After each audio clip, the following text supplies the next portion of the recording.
Stop scrolling. Look what I have. Graphic पुरानो भएपछि अब चेन्ज गर्नु अगाडि चाहिँ यो चाहिँ चेन्ज गरिसक्यो हो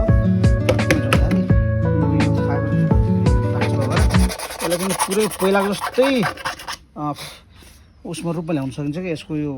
जस्तो कस्तो हुँदैन यता पछाडि ल्याएर म देखाइन्छ यहाँनिर जस्तै यो कस्तो हुन्छ अहिले हामीले लगभग बाँकी सबै कम्प्लिट गऱ्यौँ होइन डटको जस्तै यो भाग देखाइदियो राम्रो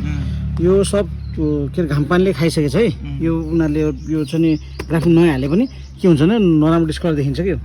जस्तै यसलाई हामी यसलाई ग्राफिक गर्न लानुभन्दा अगाडि हामीले यसो गरेर यति मात्र क्लियर गरिदियो भने के हुन्छ भन्दाखेरि भित्रपट्टिको नयाँ भाग आउँछ र सबै पहिला जस्तो नयाँ हुन्छ चिल्लो र राम्रो देखिन्छ अनि यो माथि ग्राफिक हाल्यो भने के हुन्छ बल्ल दामी हुन्छ है सबैले यो छ नि यो जस्तो जस्तो नयाँ हुन्छ यसलाई फाल्न चाहिँ जान्नुपर्छ यसलाई फाल्न जान्नु पऱ्यो यसको फाइबर प्लास्टिक भएर यो जतातस्तै हुन्छ पहिलाको जस्तो ओरिजिनल रूपमा आउँछ जस्तै हामीले यस्ता पनि के गरेँ हामीले यसको पनि यो सबै उडिसकेको थियो अनि यो सबै रातो उडिसकेको थियो रातो उडिसकेको थिएन हामीले कोटाएर बनाएको जतिसक्दो कोटाउँछौँ कोटामा हामीले यो बाहिर सङ्गीतहरू अनि मोडहरू छोडिदियो मतलब अब सबै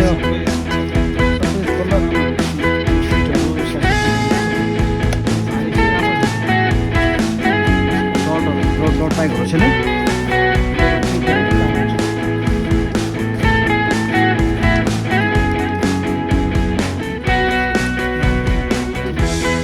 सबै प्लास्टिक आइटम चाहिँ सबै प्लास्टिक सबै सुकाउनु पाइन्छ यसको सुकाएर फाल्यो भने जस्तो जस्तै हुन्छ सबै सब जान्छ सबै नयाँ हुन्छ पहिला जस्तो थियो त्यस्तै अवस्थामा आउँछ है सबैले जानिराख्नु है बल्ल यो माथि चाहिँ नयाँ ग्राफ हाल्नु नयाँ पासै नयाँ छिङ राख्यो पासै नयाँ छिङ राख्यो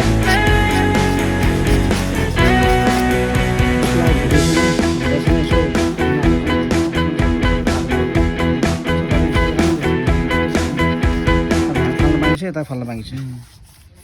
यो फाल्यो भने नयाँ राम्रो हुन्छ सबै जान्छ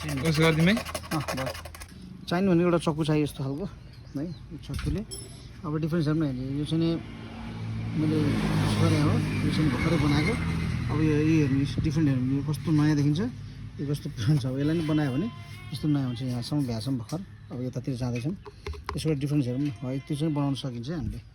डटको चाहिँ नि यो फाइबर प्लास्टिकहरूलाई चाहिँ हामीले यतिको राम्रो बनाउन सकिन्छ है सबैजनालाई यो पार्ट सेक्सन गर्नु पर्दैन यसको